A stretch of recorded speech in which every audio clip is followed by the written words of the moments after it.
आदाब। मुनसिफ टीवी के खास प्रोग्राम मुल्क मिल्लत और मसाइल में आप सभी का इस्तकबाल है। मैं हूं खुर्शीद रब्बानी।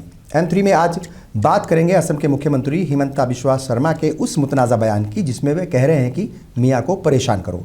अगर रिक्शा वाला मुसलमान आपसे 5 रुपये मांगता है तो उसे सिर्फ 4 रुपये दो, ताकि 4-5 लाख मियाँ जो हैं उनका नाम हम हटा सकें वोटर लिस्ट से।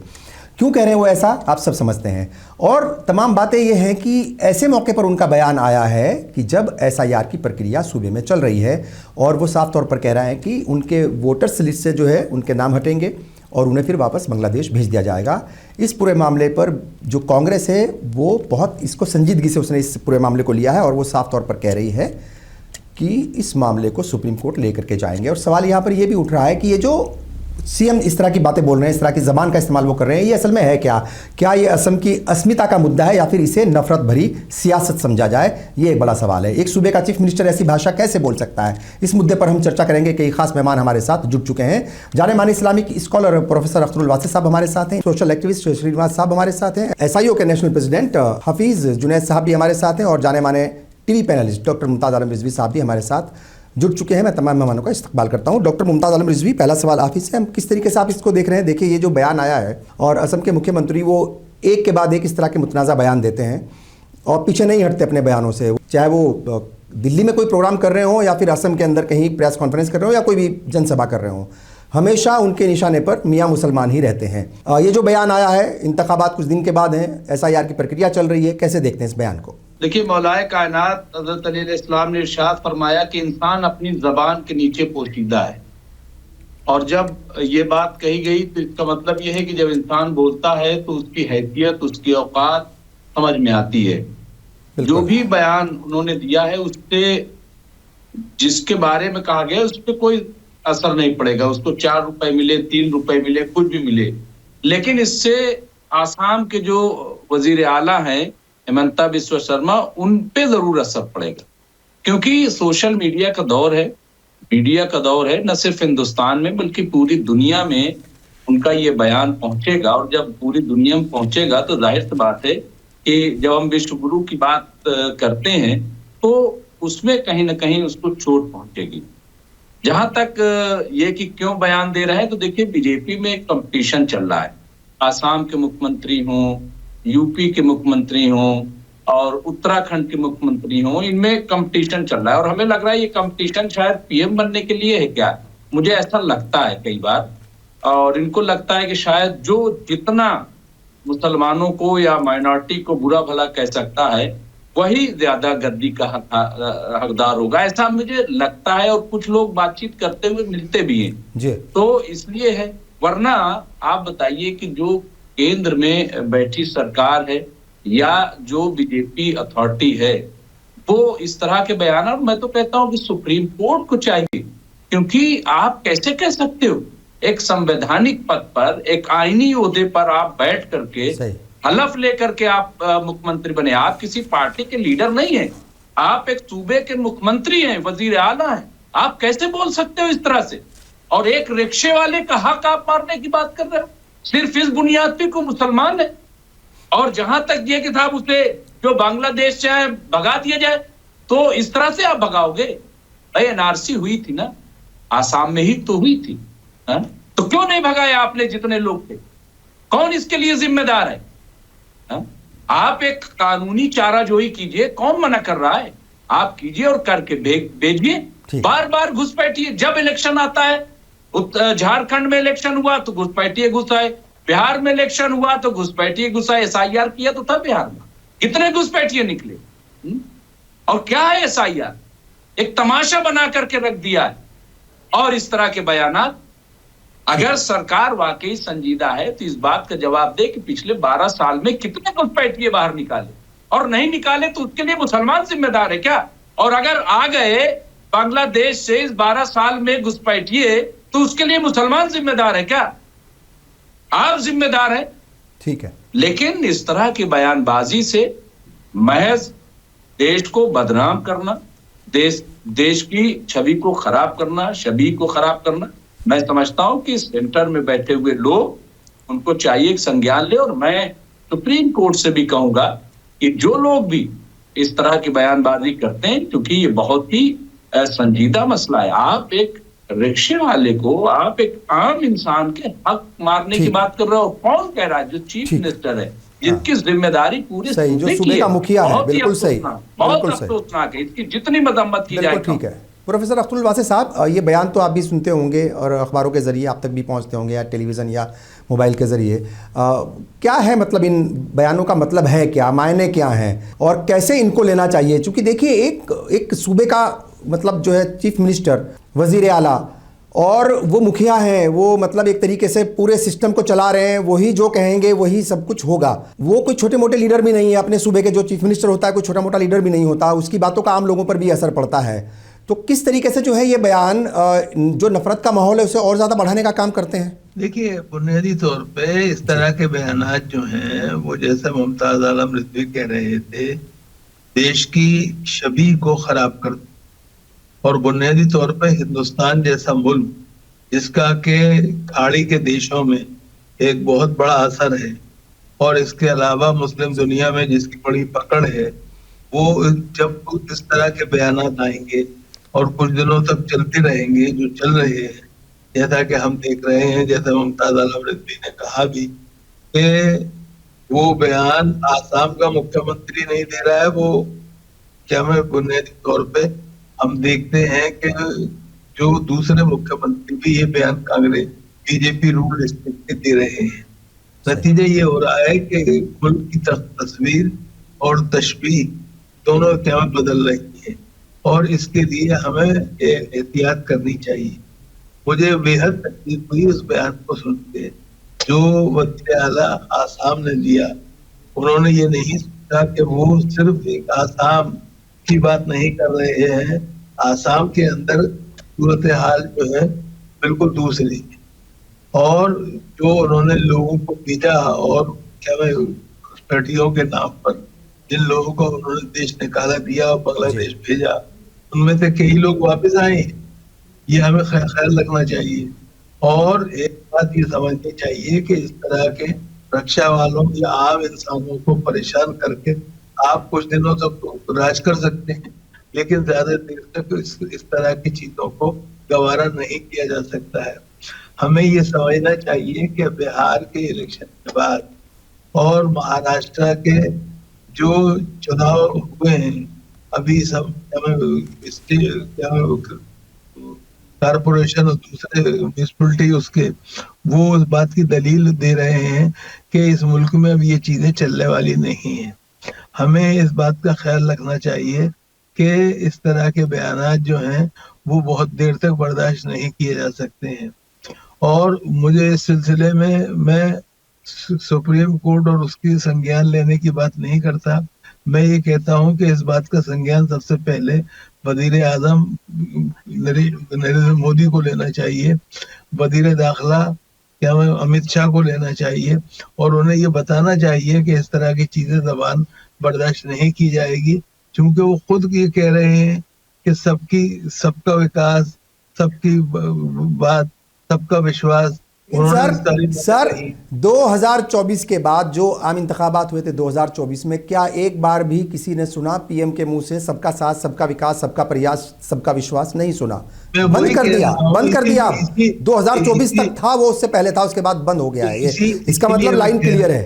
हाँ, इसीलिए मैं कह रहा हूँ कि वजीर आजम और वजीर दाखिला को इस सिलसिले में फौरी तौर पर संज्ञान लेना चाहिए और उस पॉलिसी को अमली तौर पे नाफिज करना चाहिए, जो कि वो 2024 से पहले कहते रहे हैं। सबका विकास, सबके साथ, सबका विश्वास, सबकी बात करते रहे। हमें बुनियादी तौर पे और इस तरह से अपने वज़ीर आला जो है उनके मुंह में एक तरह से लगाम डालनी चाहिए और उन्हें एक तरह से रोकना चाहिए कि वो इस तरह की बात न करें कि उससे मुसलमानों का नुकसान इतना नहीं हो रहा है जितना देश का नुकसान हो रहा है। ठीक है, और मुझे बिल्कुल ठीक है। असल में ये मुसलमानों का नुकसान नहीं है, ये मुल्क का नुकसान है। सही। एक जुमले में एक बात कहूंगा कि मुझे मुसलमान की इतनी फिक्र नहीं है जितनी हिंदुस्तान की फिक्र। ठीक, बिल्कुल ठीक है। हिंदुस्तान का की छवि नहीं बिगड़नी चाहिए। बिल्कुल ठीक है। श्रीनिवास जी भी हमारे साथ हैं। क्या कहेंगे सर, ये बयान जो इस तरह के आते हैं और कोई छोटा मोटा लीडर दे दे इस तरह के बयान, कह दे कोई बात, तो समझ में आता है। एक सूबे का चीफ मिनिस्टर इतने बड़े लीडर हैं वो, और हर रोज़ उनकी ज़बान पर वही मियाँ मियाँ मियाँ, मुसलमान मुसलमान मुसलमान। तो जाहिर तौर पर असर होता है आम लोगों पर भी, सिस्टम पर भी असर होता है। हमने देखा है कई बार कि जो सिस्टम है, प्रशासन है, पुलिस है, सब तो नहीं मगर बहुत ज़्यादा उस बात का असर लेते हैं, और फिर वो कार्रवाई जो है, मतलब वो एक कम्युनिटी के खिलाफ कोई मामला होता है तो फिर उसके खिलाफ बढ़ चढ़ करके वो उस कार्रवाई में हिस्सा लेते हैं। यानी इसका असर जो है वो बहुत सारी जगह देखने को मिलता है, इसका नुकसान बहुत अच्छा खासा होता है। सबसे पहले तो मैं, मेरे नाम से जाहिर है कि मैं हिंदू हूँ। हाँ हालांकि मेरा किसी धर्म में विश्वास नहीं है, हाँ लेकिन मेरी पहचान हिंदू की है। इसलिए सबसे पहले मैं शर्मिंदगी जाहिर करता हूँ हिंदू होने के नाते कि ये हमारे मुल्क में हो रहा है और हमारे हिंदू समाज के नाम पर हो रहा। तो इसमें एक तो कि अब ये हैरानी नहीं होती है, ये आदत है इनकी, ये बोलते रहेंगे। इसमें एक पॉजिटिव बात मुझे ये दिखती है कि इनके पास एक ही फार्मूला बचा है। अगर के साथ देश का होता, दरअसल अभी जितने भी चुनाव हुए हैं उसमें ये 40 के आसपास हैं, तो बहुत बड़ा हिस्से में इनको समर्थन नहीं है, और वो कैसे हिंदुओं को गोलबंद करें, इसके लिए कोई काम अपना अच्छा, कोई विकास का काम जो कुछ किया हो वो बताने के लिए इनके पास है नहीं। तो एक ही बचता है फार्मूला कि हिंदुओं के अंदर वो गुस्सा, नफरत भरा जाए। एक इनका नारा चलता था, जिस हिंदू का खून न खौला खून नहीं वो पानी है। तो वो खून अभी उतना नहीं खौला है जितनी इनको उम्मीद थी कि हम खौला लेंगे, लेकिन ये उस दिशा में बढ़ रहे हैं और सफल हुए हैं, ये चिंता की बात है। लेकिन अच्छी बात यह है कि वो सफल नहीं हुए हैं। इस हद तक पागलपन भरा, अगर इसको पता नहीं और संसदीय है कि नहीं है, लेकिन कमीनापन इसको हम कहेंगे जो वो बोल रहे हैं। और अभी जो हमारे पहले बोल रहे थे उन्होंने कहा कि मोदी साहब को संज्ञान लेना चाहिए। क्या बात करते हैं साहब, अरे मोदी कहाँ पीछे हैं, इनके निशाने पर मुसलमान है और इनके पीठ पर मोदी है, उनसे आप क्यों उम्मीद करते हैं? तो खैर वो दिखावे के लिए कुछ बोल देंगे, कुछ कर देंगे, लेकिन उनसे उम्मीद नहीं है। और चिंता की बात यह है कि कोर्ट से उम्मीद नहीं है।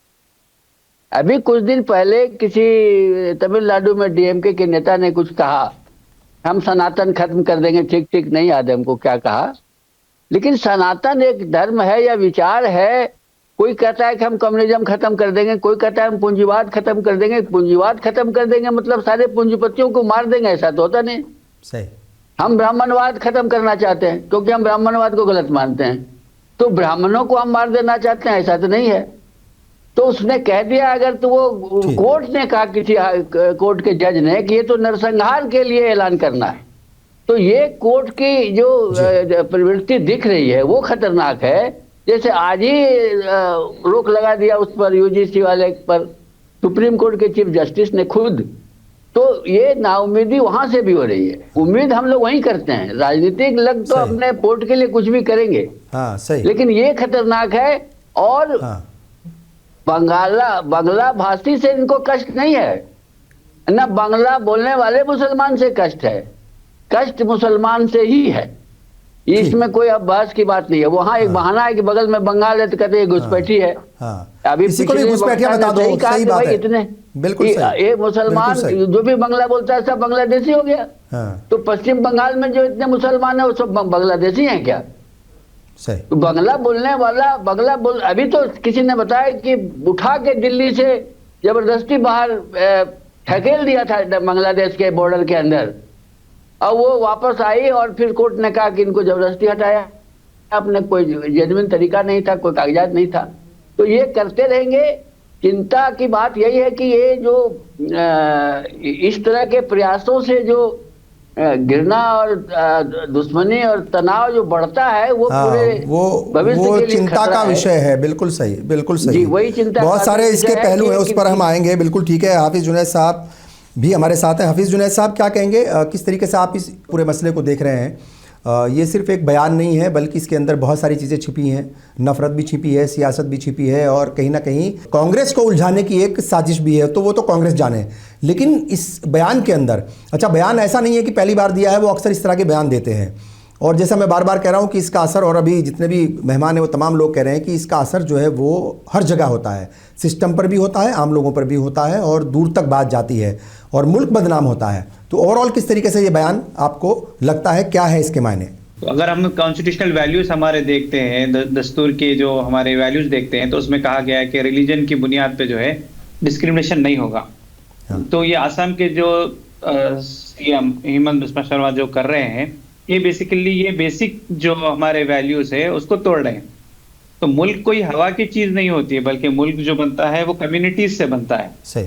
तो आप मुसलमानों के साथ अगर जुल्म कर रहे हैं, ऐसी नफरत की जुबान इस्तेमाल कर रहे हैं, तो ये मुल्क का भी नुकसान है, मिल्लत का भी नुकसान है। सही। तो ये, और मुसलमानों का जो ये नुकसान है, इसमें भी हमको क्लैरिटी के साथ बोलना चाहिए कि मुसलमानों का नुकसान है, और मुसलमानों के नुकसान ही होना ये दस्तूर दस्तूर की भी नाफरमानी है। और साथ में जो पोस्ट उनको दिया गया है, जो गुफ्तगू आई कि उस लीगल पोस्ट पर रहकर वो जो इस किस्म का बयान दे रहे हैं, जिसको अगर हम देखेंगे तो इलीगल कैटेगरी में रखा जाएगा। और जिसके बारे में सुप्रीम कोर्ट के जो लॉयर है प्रशांत भूषण साहब, उनका रिसेंट ट्वीट आया था, जिसमें उन्होंने इस कोर्ट को ट्वीट करते हुए ये बताया कि अगर पुलिस रूल ऑफ लॉ को फॉलो करती तो ये जो बयान है ये एक जेल में जाने के लिए काफी है। तो ये उनका बयान है। तो हम समझते हैं कि इस किस्म का बयान देना ना सिर्फ एक फर्द की बात रहेगी, बल्कि ये पूरे, जिस तरीके से आपने बताया, एक डेंजरस टर्न, एक खतरनाक किस्म का रुझान जाहिर करता है, जिसके बारे में हमारे पैनलिस्ट हजरात ने भी रोशनी डाली है। डॉक्टर मुमताज़ आलम रिजवी साहब, जैसे आपने भी जिक्र किया शुरू में कि जब भी इंतखाबात आते हैं तो घुसपैठिए भी चले आते हैं। तो देखिए अभी आसाम के अंदर भी और वेस्ट बंगाल के अंदर भी शायद इंतखाबात जो है वो होने वाले हैं कुछ ही दिनों के बाद, तो अलग अलग वक्त में होंगे। तो क्या कुछ लगता है आपको, ये घुसपैठिए अचानक आ जाते हैं और फिर भाग भी जाते हैं? एक तो ये, दूसरा ये कि जैसे चीफ मिनिस्टर ने ये बयान दिया है और भी बहुत सारे लीडर्स के बयान इस तरीके से आते हैं, एक हिंदू राष्ट्र बनाने की बात चल रही है। क्या ये जो बयान है, अगर हम जोड़ें हिंदुस्तान को, जो हिंदू राष्ट्र बनाने की बात चल रही है, उसमें इस तरह के जो बयान हैं वो आग में घी का काम करते हैं, और जो उस विचारधारा को आगे ले जाना चाहते हैं उसे और ज्यादा तकवीयत देते हैं? ये बयान के बारे में जैसा कहा, हाँ। ये भी अनकॉन्स्टिट्यूशनल है। और दूसरा, हिंदू राष्ट्र की बात बार बार करना, मैं कई टीवी चैनलों पे खुलकर ये बात कहता हूँ कि ये भी गैर कानूनी। बिल्कुल। आप कैसे एक सेकुलर स्टेट को आप कैसे एक खास मजहब से जोड़ करके और ये कहते हो, फिर तो दूसरा भी कहे, दूसरा कहे तो वो सजा उसको दी जाएगी, उसको जेल में डाल दिया जाएगा।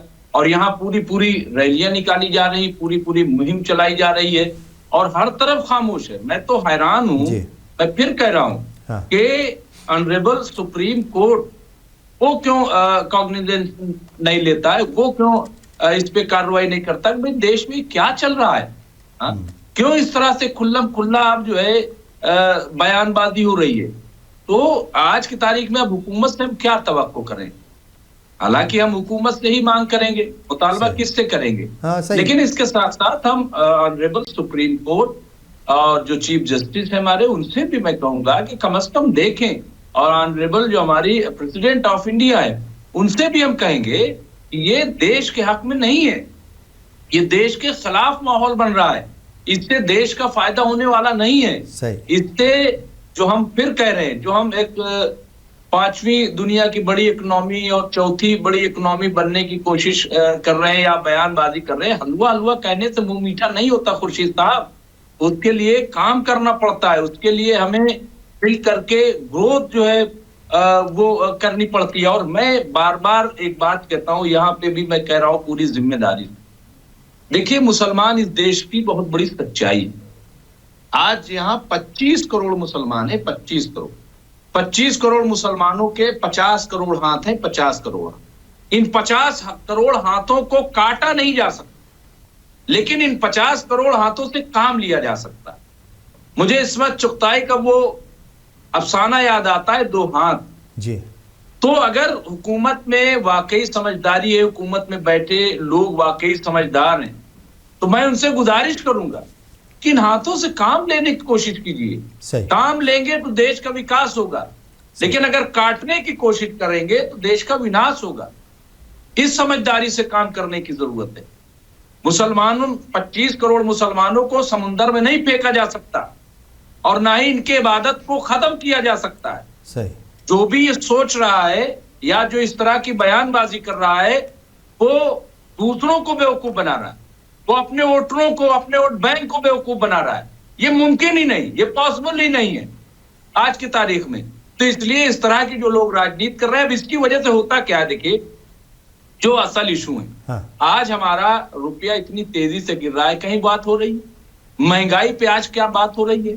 क्या बेरोजगारी पे आज बात हो रही है? नहीं हो रही है। सही।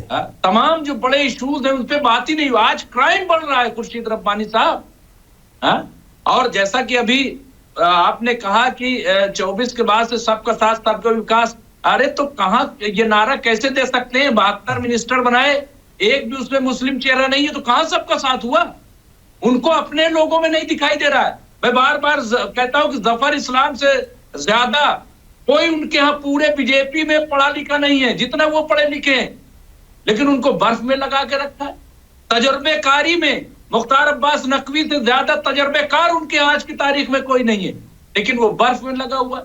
एक सुलझा हुआ इंसान, शहनवाज हुसैन से ज्यादा सुलझा हुआ लीडर पूरी बीजेपी में आपको नहीं मिलेगा, उसको बर्फ में लगाए हुए। मैं क्या कहूं, मैं कैसे इनकी बात को मान लूं?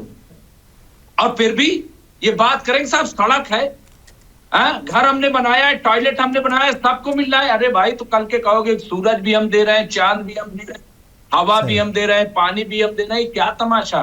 दुनिया इस बात को समझ रही। इसलिए मुझे लग रहा है कि अब सरकार में बैठे लोगों को होश के नाखून लेना चाहिए। इससे कुछ होने वाला नहीं, सिवाय देश पीछे जाने के, और देश पीछे में जा रहा है। बहुत सारी ऐसी रिपोर्टें हैं खुर्शीद रब्बानी साहब जो मंजरे आम पर नहीं आ रही। आरबीआई की रिपोर्ट, आरबीआई की जिस दिन पोल खुलेगी, आप समझ लीजिए कि लोगों के पैरों के नीचे जमीन निकल जाएगी। जो हालात हो गए हमारे, बहुत सारे सरकारी डिपार्टमेंट जिस पे बात नहीं हुई, आज रेलवे पे बात नहीं हो रही है, आज डिफेंस पे बात नहीं हो रही है। आपको पता है तब प्राइवेटाइजेशन हो रहा है, लेकिन उस पर कहीं कोई चर्चा है, कहीं कोई बात है? नहीं है, नहीं है। लेकिन जिस दिन इनकी हकीकत सामने आएगी, उस दिन अंदाजा होगा। मगर 24 के बाद ये भी सच है कि पब्लिक की अगर भावना देखें, आम लोगों की, जो इंतखाबात हो रहे हैं, सब जगह उसी विचारधारा को या उसी पार्टी को आगे बढ़ाया जा रहा है। तो यहाँ पर एक सवाल ये बनता है, श्रीवाद जी मैं आपके पास आऊँगा, और सवाल ये है कि जैसे एक ज़माने में जो ये कहा जाता था जो फिल्में हैं वो समाज का अक्स होती हैं, और मतलब जो कुछ समाज में हो रहा होता है वैसे ही फिल्मों में दिखाया जाएगा, या वैसे ही टीवी सीरियल्स या ये तमाम चीज़ें। अब ये माना जाने लग गया है कि जो लीडर कह रहा है वही आवाम की भावना है, या वही आवाम के मन की बात है, जो वो जितनी जहरीली ज़बान बोल रहा है। क्या ये माना जाए कि हिमंता बिस्वा शर्मा हो या फिर दूसरे लीडर्स हों, मतलब चाहे मरकज़ी वजीर हों, गिरिराज सिंह, आप देखते हैं वो भी ना जाने क्या क्या मतलब जो है उल जलूल ज़बान का इस्तेमाल करते हैं, क्या क्या भाषा बोलते हैं। उत्तर प्रदेश के चीफ मिनिस्टर और भी कई सारे मतलब चीफ मिनिस्टर्स हैं जो इस तरह की ज़बान बोलते हैं। क्या माना जाए कि अवाम को यही भाषा पसंद आती है? एक बड़ी आबादी है जिसे ये ज़बान या ये भाषा या ये इस तरह की बातें अच्छे लगने लगी हैं, और नेताओं को फिर मजबूरन अपने वर्कर्स को संभाल कर रखने के लिए या उसे बढ़ाने के लिए ये भाषा बोलनी पड़ती है। फिर इसमें तो कोई शक नहीं है कि जितने राज्यों में भाजपा अपने दम पर या अपने सहयोगियों के साथ सत्ता में है जी, वो यह प्रमाणित करता है कि उसका विस्तार हुआ है जी, उसकी स्वीकृति बढ़ी है, लेकिन वो किस कीमत पर हुई है? हाँ।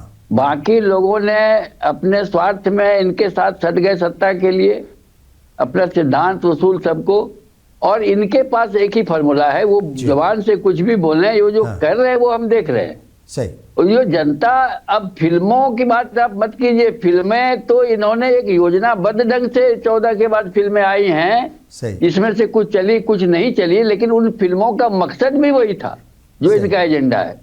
कश्मीर फाइल से लेके केरला फाइल्स, बंगला फाइल्स, कौन कौन फाइल्स बनाते हैं, उसमें सब में वही एकमात्र मोटो रहता है कि कैसे जो 100, 500, 1000 बरस पहले की कुछ बातों को उसमें सच में नमक मिर्च मिला के बढ़ा के बताया जाए और उत्तेजना फैला की जाए। वो है। ये अब चैलेंज ये है कि ये कब तक चलेगा और कितना बेवकूफ ये बना सकेंगे। लोग बेवकूफ बन रहे हैं। हमारा समाज एक निहायत ही अंधविश्वास और में फंसा हुआ और असहिष्णु, घृणा अंदर पाले हुआ एक बड़ा हिस्सा है, और जो नहीं इसको पसंद करते हैं वो संगठित नहीं है। सही। और किसी भी शहर में 10 गुंडा मिलकर निकलेगा तो कौन उसका चैलेंज करेगा? तो बाकी लोग जो हैं वो जो खामोश हैं या उनमें डर भी पैदा हुआ है, हम बोलें और केस मुकदमा हो जेल में डाल देगा। तो ऐसे लोग भी हैं जो कि पसंद नहीं करते, लेकिन कैसे? क्योंकि बिग बॉस इज वाचिंग। आप कुछ भी कर रहे हैं, किससे बात कर रहे हैं, किससे व्हाट्सएप पर चैट कर रहे हैं, वो बिग बॉस को सब पता है, दर्ज हो रहा है। हाँ, बिग बॉस को सब पता है। तो ये एक आशंका भीतर मन में घर कर गई है कि हम आज की तारीख में कहीं भी कोई सरकारी या प्राइवेट संस्थान में नौकरी की एक शर्त है कि वह संगी झुकाव उसका है कि नहीं, और वो कुछ कहेगा नहीं, किसी बहाने से आपको नहीं घुसने देगा। तो ये यहाँ तक बात पहुंच गई है, तो ये बहुत खतरनाक मंजर है आगे आने वाले दिन के लिए। बिल्कुल। अब बाकी लोग अगर इसको नहीं समझेंगे, हाँ, जो लेकिन समझ करके इकदाम भी उठाने हैं, हैं, समझना भी है, लेकिन इकदाम भी उठाने, खाली समझने से भी काम नहीं चलने वाला कि भाई कैसे इन हालात को बेहतर बनाया जा सकता है। आना पड़ेगा, वो सामने आना पड़ेगा, सड़क पर आना पड़ेगा, और कोई उपाय नहीं है, कोई दूसरा नहीं करेगा। बिल्कुल ठीक है। प्रोफेसर अख्तरुल वासी साहब, देखिए बहुत सारी बातें यहाँ पर हुई हैं, और अभी जैसे श्रीनिवास जी भी कह रहे थे, और बड़ी इंपॉर्टेंट बात यह है कि लोगों के अंदर एक डर का माहौल भी है। कुछ लोग बोलना तो चाहते हैं, लेकिन वो खौफ की वजह से कि भाई कोई मुकदमा ना हो जाए, कोई कार्रवाई ना कर दे पुलिस प्रशासन, ये तमाम चीज़ें चलती हैं, ये सच्चाई है, ये दिखती भी है। यहाँ सवाल ये भी है कि ये जो मुल्क है, इस मुल्क की जो तासीर है वो सेकुलरिज्म के ऊपर टिका हुआ ये मुल्क है, यहाँ का सिस्टम, संविधान। मगर अच्छा, लोगों के अंदर भी वो चीज़ें दिखती थीं, सेकुलरिज्म भी दिखता था, आपसी प्यार मोहब्बत भी दिखती थी, गलत को गलत कहने की हिम्मत भी दिखती थी। मगर आज के वक्त में गलत को गलत कहने की हिम्मत जो है वो थोड़ी कमज़ोर होती नज़र आ रही है। वजह क्या है, और क्या लगता है आपको, क्या सब ऐसे ही चलता रहेगा?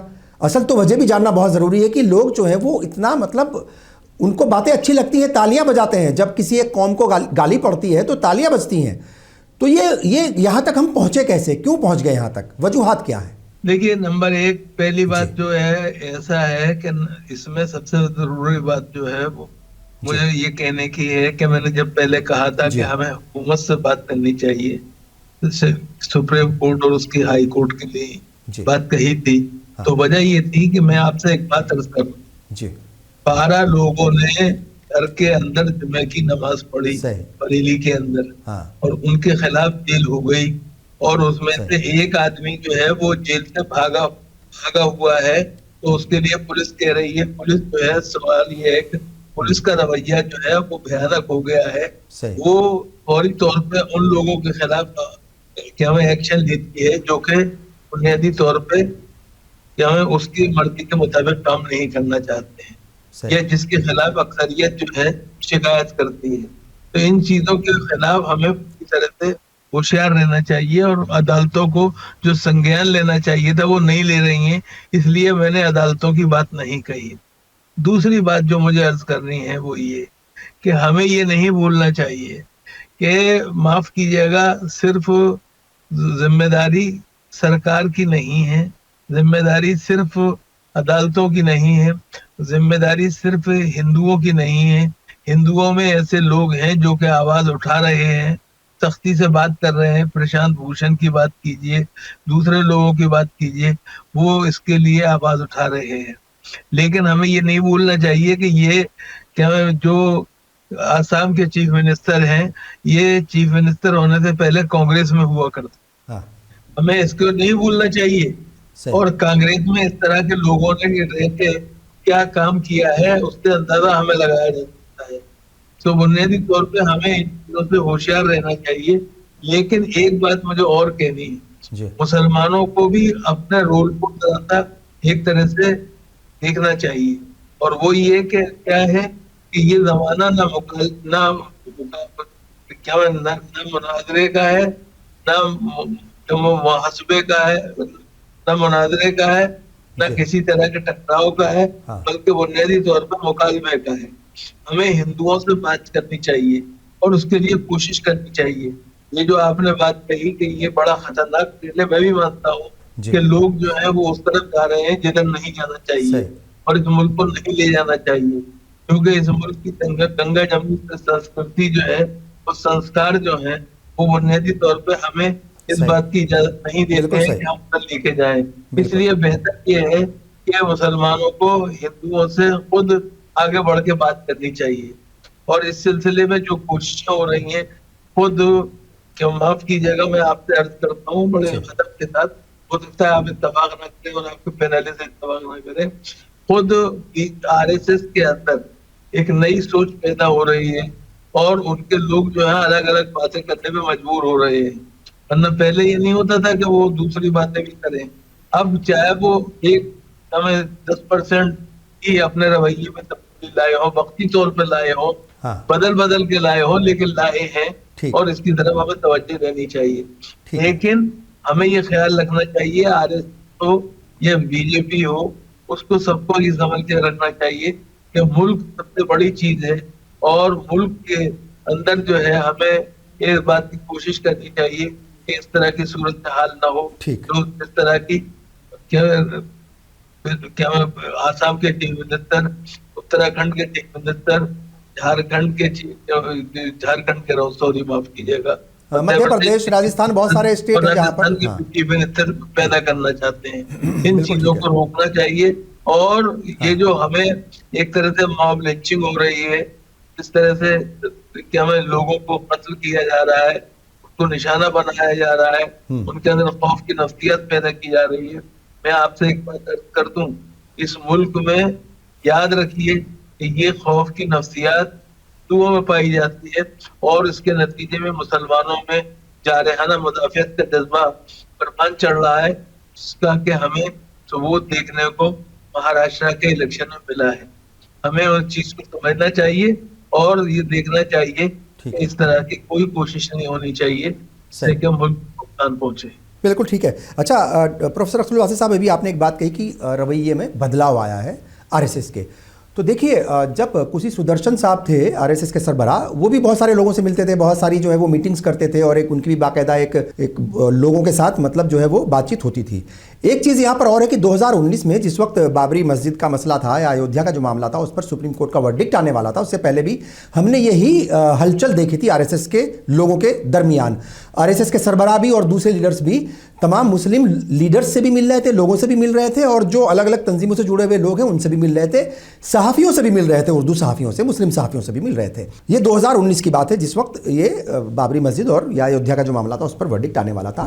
अब लोग ऐसा कह रहे हैं कि कहीं वही जो मैंने जिक्र किया था, जो सवाल मैंने मुमताज़ आलम रिजवी साहब से पूछा था कि क्या हिंदू राष्ट्र बनने की तरफ हम आगे बढ़ रहे हैं और उसमें अलग अलग लीडर्स अपने बयान से एक तरीके से जो है उसको हवा दे रहे हैं, कहीं ये जो आरएसएस की मतलब जो एक तरीके से बातचीत है लोगों के साथ, जो तालमेल ज़्यादा बढ़ रहा है या मतलब जो है वो मुज़ाकरात कर रहे हैं, कहीं ये उसी के वजह तो नहीं है कि वो नॉर्मलाइज चीज़ों को करना चाह रहे हैं। जो कम्युनिटी के लोग हैं, बड़े लोग हैं, उनके बीच जाकर के बात करते हैं ताकि उनको समझाए कि कुछ नहीं, सब कुछ ठीक होने वाला है, सब बढ़िया हो जाएगा, कोई दिक्कत नहीं है। तो यहाँ पर ये भी एक बड़ा सवाल है। मुमताज़ आलम रिजवी साहब क्या सोचते हैं इस बारे में? मतलब क्या कुछ देखते हैं ये जो जैसे प्रोफेसर अफजल वासी साहब ने कहा कि वो जो मिल रहे हैं उसका वेलकम होना चाहिए, बिल्कुल वेलकम है उसका, लेकिन मकसद भी कहीं ना कहीं वो ज़रूर आप जानने की कोशिश कीजिए कि असल में मकसद क्या है इस मुलाकात का या इन मुलाकातों का। नहीं, बिल्कुल। देखिए, मुलाकात करने में कोई हर्ज नहीं है, जाने में भी कोई हर्ज नहीं है, लेकिन नतीजा क्या है,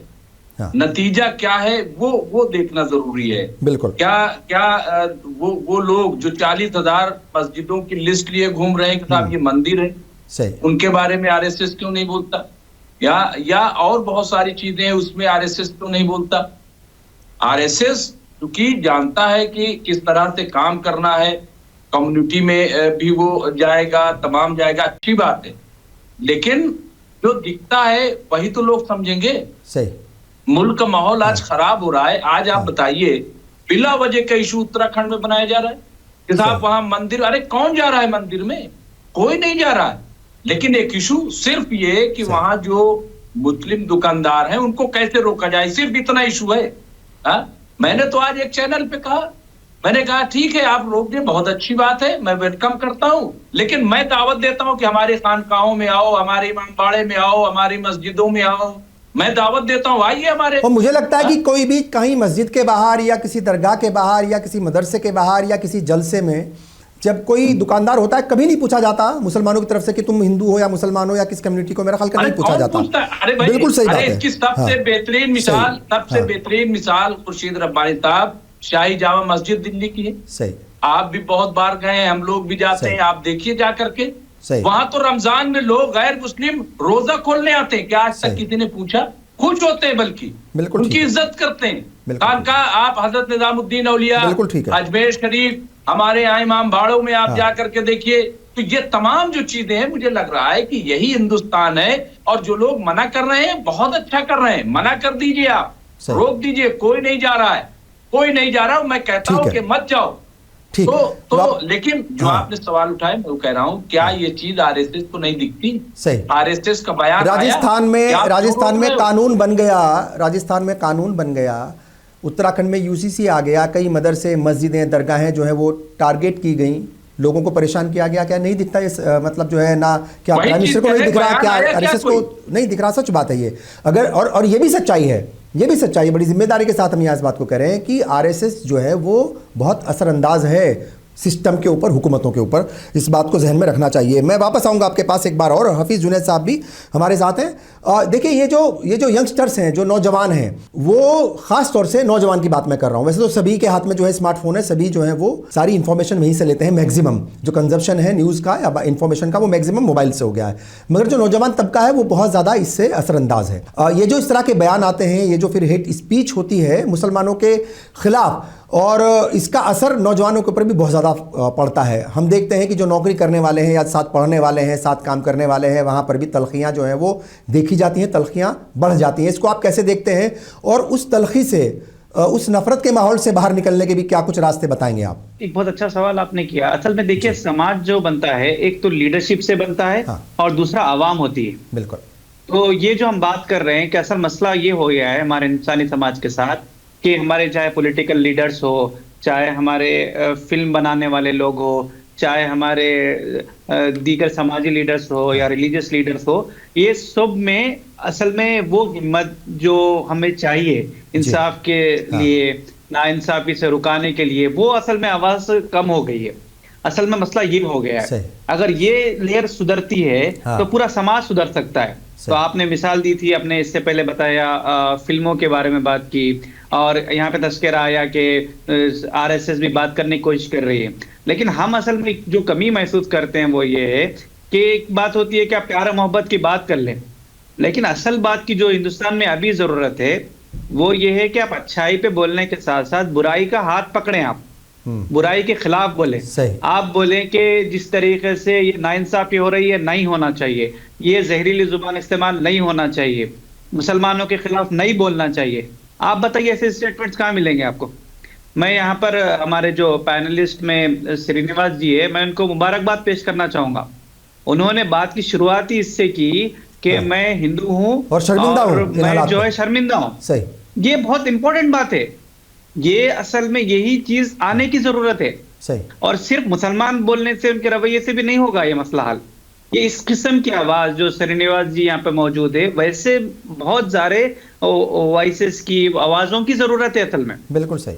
वो ये आए और बोले कि ये जो हो रहा है हमारे नाम पे, हम इसके खिलाफ है और हम नाइंसाफी का हाथ पकड़ के रहेंगे। ये असल में बहुत इंपॉर्टेंट चीज है। दूसरी बात जो खुशेबान से आपने कही, मैं कि इसके सोल्यूशन नौजवानों वगैरह के सिलसिले में आपने बात की, असल में इश्यू ये हो गया है कि नफरत असल में एक बिजनेस बन चुका है। नफरत असल में बिजनेस बन चुका है कि जो नफरत कर रहा है वो फिल्में बिक रही है, जो नफरत कर रहा है वो टीवी चैनल चल रहे हैं। बिल्कुल सही। जो नफरत की भरी भाषा लिख रहा है उसको लाइक्स मिल रहे हैं, शेयर मिल रहे हैं। सही बात है। बिल्कुल बिल्कुल। तो असल में हमें ये करना होगा कि इसके मुकाबले में एक जो इंसाफ की आवाज वाला एक पूरा लीडरशिप भी और पूरा एक महाज तैयार करने की जरूरत है।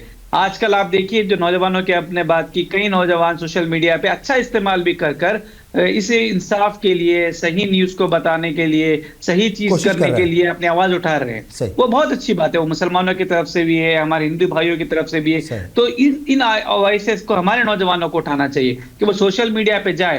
सिर्फ नफरत फैलाने वालों के पास ही इंस्टाग्राम, सोशल मीडिया, ट्विटर नहीं है ना, आपके पास भी है। आप भी जाएं, अपनी आवाज को पेश करें, इंसाफ के लिए बात करें, खुल के बात करें। अभी ये बिटवीन द लाइन्स भी बात ना करें, कि हम जो है कम्युनिटी के लिए नहीं बोले, बोले आप क्लियरली कि मुसलमानों के साथ हो रहा है, हम इसके खिलाफ है। इस क्लैरिटी के साथ बात करने वालों की में कमी महसूस होती है। सोशल मीडिया का अच्छा इस्तेमाल होना चाहिए। दूसरी तरफ मैं खासतौर पर मुस्लिम नौजवानों के ताल्लुक से भी बात बोलना चाहूंगा कि मुस्लिम नौजवानों को हिम्मत और हिकमत दोनों के साथ आगे बढ़ना है। हम सिर्फ अगर हिकमत की बात करते हैं तो असल में एक सही डायरेक्शन नहीं होगा। हम सिर्फ मुसलमानों को बार बार बोले सब्र करे सब्र करे हाँ। सब्र करे, और आप इंसाफ के लिए आवाज ना उठाएं, सही। आप जो है उनके दर्द को ना समझे, तो ये भी एक गलत अप्रोच है जो आमतौर पे जो बड़े लीडरों से आता है। हाँ। तो मुस्लिम नौजवान, हमारी तंजीम पूरे हिंदुस्तान में फैली हुई है, हम जाते हैं नौजवान गुस्से में पूछते हैं कि भाई ये क्या कर रहे हैं हमारे लीडर। सही। तो बिल्कुल असल में ये है कि आप हिम्मत की भी आप बात कह रहे हैं कि करें। खुल करके बोलना पड़ेगा, हिम्मत दिखानी पड़ेगी, हिम्मत के नफरतबाजों के साथ बात खिलाफ, करना। और जो गलत हो रहा है उसके खिलाफ आवाज उठानी पड़ेगी। ये बात बिल्कुल, ठीक बिल्कुल, है। उनका support और मजबूती देना के साथ होगा। आवाज उठानी और पड़ेगी। अगर वो कहीं बिल्कुल, अगर अगर बांग्लादेश वो में नहीं हिंदुओं के करेंगे। साथ हो रहा है कुछ गलत, तो यहां पर हमें बोलना पड़ेगा। अगर हिंदुस्तान के अंदर किसी दूसरी माइनॉरिटी के साथ या मेजोरिटी के साथ ही कहीं गलत हो रहा है तो उसके खिलाफ बोलना पड़ेगा, उसके खिलाफ आवाज उठानी पड़ेगी। बहुत इंपॉर्टेंट बात आपने कही है। आखिरी बात बिल्कुल कोशिश साहब जी, मैं बोलना चाहूंगा जी, कि जी। असल में जो इसमें कुरान की भी तालीम अगर आप देखें तो ये हाँ। कहता है कि तुम इंसाफ के साथ ठहरो, अगरचे कि इसकी जर्ब जो है आपकी कम्युनिटी पे या आपके करीब रिश्तेदारों पे क्यों ना पड़ती हो। सही। तो आमतौर पे हम इसमें भी डरने लगते हैं कि जब मुसलमान के नाम के साथ बोलेंगे हमें हाँ। टैग लग जाएगा वगैरह सही, वगैरह। सही, भाई सही। इस्लाम की भी ये तालीम है कि हाँ, आप बोलो। इस्लाम भी बिल्कुल, इंसाफ गलत के के खिलाफ साथ बोलो। ठहरना चाहता है। हाँ, गलत अगर आपकी कम्युनिटी के खिलाफ है तो, लेकिन असल में कि हम इसको अनअपोलोजेटिक कम्युनिटी के साथ मिलकर इस आवाज को उठाना, सोशल मीडिया का अच्छा इस्तेमाल करना, हिम्मत दिलाना कम्युनिटी को, ये भी बहुत इंपॉर्टेंट काम है। हम मुसलमानों की हिम्मत दिलाएं कि आप अच्छे से रहे और रिलेशन बढ़ाएं, और जो जो श्रीनिवास जी जैसे आवाजें हैं उन आवाज को हिंदू कम्युनिटी से भी उठाने की जरूरत है। बिल्कुल। श्रीनिवास जी क्या कुछ कहेंगे? रास्ते भी कहीं ना कहीं होंगे इन चीज़ों से बाहर निकलने के लिए। ये बात सच है कि नौजवान तबका भी इसमें बहुत ज़्यादा मुलव्विस हो गया है, और एक ही तरफ का है मैं ये नहीं मानता। बहुत सारे लोग हैं ऐसे जो मतलब जो हैं वो सोशल मीडिया पर या दूसरी जगहों पर ऐसे मौक़ों पर जो है फिर वो चुटकी लेते हैं एक तरीके से, और कटाक्ष करते हैं, ऐसी बातें करते हैं जो बुरी लगती हैं, और वो इधर भी कम नहीं है उधर भी कम नहीं है। तो कहीं ना कहीं मतलब जो है हालात को बेहतर बनाने के लिए इक़दाम तो उठाने पड़ेंगे, रास्ते खोजने पड़ेंगे। तो वो रास्ते कौन से हो सकते हैं, वो कौन से कदम हो सकते हैं जिन्हें उठा करके आगे बढ़ा जाए? मेरा यह सुझाव है या अपील है, जी, जो मुस्लिम समाज के जो लिबरल लोग हैं, अगुवा हैं, बुजुर्ग हैं, हाँ, एक तो वो हेमंत बिस्वा शर्मा चाहे योगी या और इस तरह के जो जहर वाली बात बोलते हैं, उसके जवाब में कम से कम जहरीले तरीके से रिएक्ट ना करें, डरे नहीं, खड़े रहें। लेकिन वो चाहते हैं कि यही होता रहे। अब हर सारे चैनलों पर हेमंत बिस्वा शर्मा के बहस पर बहस हो रही होगी। सही। तो ये तो बन गया, दुकान चलती है उन लोगों की, इस चैनल वाले यही करते हैं, तो उसको इग्नोर भी करना चाहिए। और अपने समाज में ऐसे जो तत्व अगर हैं, अगर आपको नजर आते हैं, तो उसको मना करना चाहिए कि तुम मत रिएक्ट करो। दूसरे के अपने पड़ोसियों से मिलना जुलना कम हो गया। हाँ, ये मोबाइल के कारण भी और कारणों से भी। सही। और धीरे धीरे दोनों आबादियां सिकुड़ती जा रही हैं, मिली जुली आबादी रही नहीं, बहुत कम रह गई। हाँ। तो कैसे दूसरे कम्युनिटी के लोगों से हमारा मिलना जुलना हो सके, कोई बहाना खोजना चाहिए, ऐसा प्रोग्राम बनाना चाहिए। मैं तो यहाँ भी कहता हूँ कि भाई मुस्लिम मित्रों से कहता हूँ कि आप ऐसी मीटिंग रखिए जिसमें कि मुस्लिम नौजवान जमा हो, जहां हमको बुलाइए, तो हम उनसे जब समझना चाहते हैं वो क्या चाहते हैं, तो ये एक दूसरे का आदान प्रदान बातों का हो। और ये तो चलते रहेगा। अभी किसी ने कहा कि हिंदू मंदिरों के बाहर मुसलमान दुकानदार को ये रोका जा रहा है जी। ये नहीं था पहले, अब रोका जा रहा है, इसलिए हमको पता चल रहा है कि रोका जा रहा है। ये कभी कोई पूछता ही नहीं था किस मेले ठेले में, तीर्थ में किस जाति का दुकानदार है, नहीं है। अब तो कहते हैं चुने हुए विधायक जा करके कहते हैं ठेली वाले से, रेडी वाले से, दुकान वाले से कि भाई लगाओ यहाँ अपना नाम लिखो और झंडा लगाओ यहाँ पर, हिंदू होने का जो है सबूत दो। ये सब चल रहा है और ये अफसोस की बात है, ये अफसोस की बात है। और ये जहां बैठ करके हम बात कर रहे हैं, इस मुल्क की राजधानी में दिल्ली में भी हो रहा है, ये सब हुआ है और हो रहा है, ये अफसोस की बात है। इससे बाहर निकलना बेहद ज़रूरी है और बाहर निकलने के लिए तमाम लोगों को जिम्मेदारी जो है वो कहीं ना कहीं निभानी पड़ेगी। प्रोफेसर अख्तरुल वासी साहब क्या कुछ कहेंगे, क्या रास्ते हो सकते हैं? और देखिए बातचीत भी एक रास्ता है, जैसे आपने कहा कि ठीक है आरएसएस के लोग जो है उनका रवैया बदला है पहले के मुकाबले, अच्छी बात है अगर वाकई बदला, अगर सच्चे मन से वो हैं तो वो उन तमाम लीडर्स से भी बात करें या उनको भी जो है वो मतलब कहें, अपील जारी करें, जिनके हाथ में पावर है, अलग अलग सूबों के चीफ मिनिस्टर हैं, उनको कहें कि भाई ये जो चूड़ी टाइट करने का एक जो रवायत या सिलसिला चल पड़ा है कि ये कम्युनिटी की चूड़ी टाइट करें, चूड़ी टाइट करने की ज़रूरत नहीं है, सब इसी मुल्क के लोग हैं, यहीं के बाशिंदे, यहीं के शहरी हैं, यहीं जीना है, यहीं मरना है, तो क्यों नहीं उनकी तरफ से कहा जाता? रास्ते क्या हो सकते हैं, क्या कुछ बताएंगे प्रोफेसर साहब? देखिए, मैं बुनियादी तौर पे पहली बात जो मैंने आरएसएस की गुफ्तगू की बात कही थी जी, उसका मतलब उनका समर्थन नहीं था, जी, ये बात समझनी चाहिए जी, लेकिन बुनियादी तौर पे अगर कोई अच्छी बात हो रही है सही, तो उसका एतराफ भी करना चाहिए, ताकि किसी को ये ना लगे कि हम एतराफ नहीं कर रहे हैं और हम अच्छी बात का साथ भी देने को तैयार नहीं है। बिल्कुल ठीक। मैं बुनियादी तौर पे ये समझता हूँ जी, कि जो कुछ हो रहा है इस मुल्क में, आरएसएस के अंदर ये कुव्वत है, ये ताकत है कि वो बुनियादी तौर पे अगर चाहे और सख्ती से हमें चीजें को वो कर दे हाँ, तो फिर वो नहीं ज्यादा आगे बढ़ेंगी और लोगों के अंदर समझ आएगी। लेकिन हिंदू महासभा और दूसरे जो ग्रुप हैं जो पैदा हो गए हैं और आरएसएस को भी डाल रहे हैं, उनका भी हमें ख्याल रखना चाहिए। इसके लिए मैंने जो बात कही थी कि हिंदुओं से बात करनी चाहिए, क्योंकि हमें बुनियादी तौर पे आपस में जब तक के बात नहीं करेंगे उस वक्त तक बात नहीं बनेगी। हमें श्री नवाज जी के साथ से इत्तेफाक है कि हमें मुसलमानों का इज्तिमा करना चाहिए। इस वक्त मुसलमान जो है वो जिस तरह से सब्र किए बैठे हैं, वो मैं अपने नौजवान दोस्त की बात से इत्तेफाक करता हूँ कि हमें सब्र का मतलब बुज़दिली नहीं होना चाहिए। बहुत साफ बात कर रही, लेकिन सवाल ये है कि हमें ये कोशिश करनी चाहिए कि हम मुसलमान नौजवानों को हिंदू दोस्तों से मिलाएं, उनके साथ मिलकर चलना सिखाएं और एक दूसरे के खिलाफ जो फिजा बनी हुई है इसे रोकने की कोशिश करें। अगर हमें हेमंत बिस्वा जैसे लोग कामयाब हो सकते हैं, अगर योगी जो जैसे लोग कामयाब हो सकते हैं, अगर धामी जैसे लोग कामयाब हो सकते हैं, तो हम क्यों नहीं हो सकते? मैं आपसे एक बात अर्ज कर दूं, मैं बिल्कुल मायूस नहीं हालात से। इससे बुरे हालात हमने देखे, हमने 1857 देखा है, 1947 देखा है। हमें ये नहीं भूलना चाहिए, मेरा ईमान और ईमान है कि वो कौम जो करबला के बाद रही, वो कौम जो बगदाद के बाद रही, वो कौम जो 1857 के बाद रही, वो कौम जो 1947 के बाद रही, वो आगे भी जिंदा रहेगी। उसमें हमें नहीं परेशान होना चाहिए।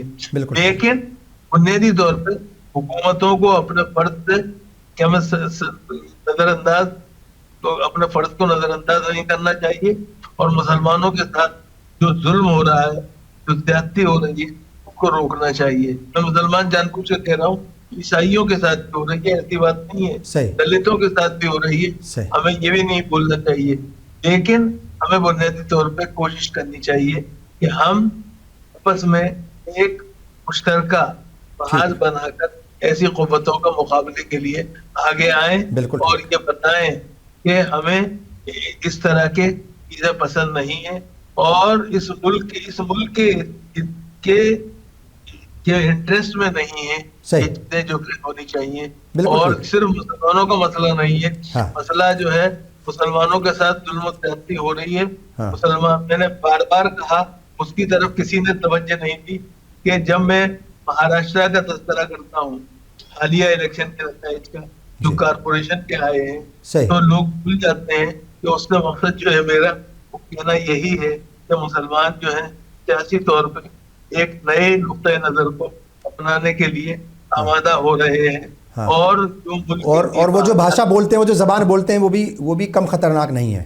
नहीं, मैं एक बात मैं जो बात दर्ज कर रहा हूँ वो अच्छी बात नहीं है, हमें उसका ख्याल रखना चाहिए। लेकिन हम नहीं रोक सकते उन लोगों को जब तक के हिंदुत्व के अंदर जो कुव्वतें हैं वो मुसलमानों पर जुल्म सितम को नहीं रोकेंगे। ठीक, बहुत शुक्रिया। डॉक्टर मुमताज़ आलम रिजवी, क्या कुछ आखिर में कहेंगे? एक तो आपके सजेशंस क्या होंगे? एक मेरा सवाल यहाँ पर ये भी है कि ये जो पूरा मामला है, जो बयान है, कांग्रेस ने कहा वो सुप्रीम कोर्ट जाएंगे और वो तमाम चीज़ें करेंगे, कि क्या इसके अंदर कुछ सियासी चालबाजी भी आपको नज़र आती है वहाँ की, मतलब बीजेपी की और हिमंता बिस्वा शर्मा की, कि वो ये बयान देंगे मियाँ का, मियाँ पर बोलेगी कांग्रेस और कांग्रेस के खिलाफ जो है फिर एक माहौल बनेगा। तो मतलब कहीं ना कहीं ये भी एक चक्र जो है वो दिखता है। देखिए बिल्कुल ये सही है कि जब भी कोई बयान दिया जाता है तो उसके कई डायमेंशन होते हैं और उनमें से एक जो आप कह रहे हैं वो भी है। लेकिन चूंकि पहली बार बयान नहीं है और ये सिर्फ बयान की हद तक नहीं, अमली तौर पर भी वहाँ हालात बड़े खराब हैं। जो मुसलमान हैं जा करके आप देखिए उनके घर तो तोड़ा जा रहा है, उनको हटाया जा रहा है। और फिर हम तो 7-8 मरतबा आसाम जा चुके हैं। हम तो रश्मि आरा का मामला भी, हम तो डिटेंशन कैंप भी गए कि भाई जो है वो इंडियन है, फौज में है, बाप इंडियन है, फौज में है, और बेटी जो है वो बांग्लादेशी हो गई, उसको जेल में भेज दिया। तो हमने वो भी देखा, सुप्रीम कोर्ट का फैसला रश्मि आरा के हक में आया था। तो ऐसा नहीं है कि हम जानते नहीं वहां की चीजें।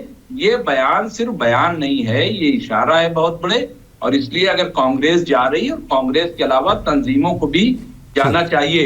जहां तक मशवरे की बात है, आप कह रहे हैं, तो मैं तो आज सुबह से एक शेर लिख करके गुनगुना रहा हूं कि जुल्म जब करोगे तुम प्यार हम लुटाएंगे, जुल्म जब करोगे तुम प्यार हम लुटाएंगे, इस तरह मोहब्बत से देश को सजाएंगे। यही हमारा पैगाम है। और जहां तक निवाज जी का ताल्लुक है, उनकी बात का एहतराम हम करते हैं, लेकिन उन्हें मालूम होगा कि आजादी के बाद से अब तक सिर्फ मुसलमानों ने ही कौमी यकजहती कॉन्फ्रेंस की है। वही बार बार जो है कौमी यकजहती, गंगा जमनी तहजीब, भाईचारा, उन्हीं की तरफ से नारा लगता रहा है। तो ठीक है, वो देखिए मुल्क के हालात को बेहतर बनाए रखने की जिम्मेदारी सिर्फ माइनॉरिटी की नहीं है, मेजॉरिटी की भी है। और ये भी सच्चाई है कि जितनी कोशिशें माइनॉरिटी ने की है, मेजॉरिटी ने भी कम नहीं की है। वहाँ पर भी बहुत लोग हैं जो वो शाना बशाना खड़े रहते हैं इस मुल्क को आगे बढ़ाने के लिए पीसफुली। बहरहाल मैं तमाम मेहमानों का शुक्रिया अदा करता हूँ। और ये बात सच है, जैसे तमाम मेहमानों ने कहा कि ये मुल्क जो है वो प्यार और मोहब्बत से ही आगे बढ़ेगा। मिलजुल करके ही हम रहेंगे यहाँ पर, और सबको रहना है, चाहे मियाँ है या कोई दूसरा है। मियाँ भी यहीं रहेंगे और दूसरे लोग भी यहीं रहेंगे, कोई यहाँ से बाहर नहीं जाएगा। तो बेहतर है कि ऐसी ज़बान बोलें जो सबको पसंद आए, बेहतर है कि ऐसा काम करें जो सबके लिए मतलब मुनसिफाना हो, जिसमें इंसाफ हो। बहरहाल मैं तमाम मेहमानों का शुक्रिया अदा करता हूँ, तमाम नाज़रीन का भी शुक्रिया अदा करता हूँ। फिलहाल मुझे और पूरी टीम को दीजिए इजाज़त। आदाब।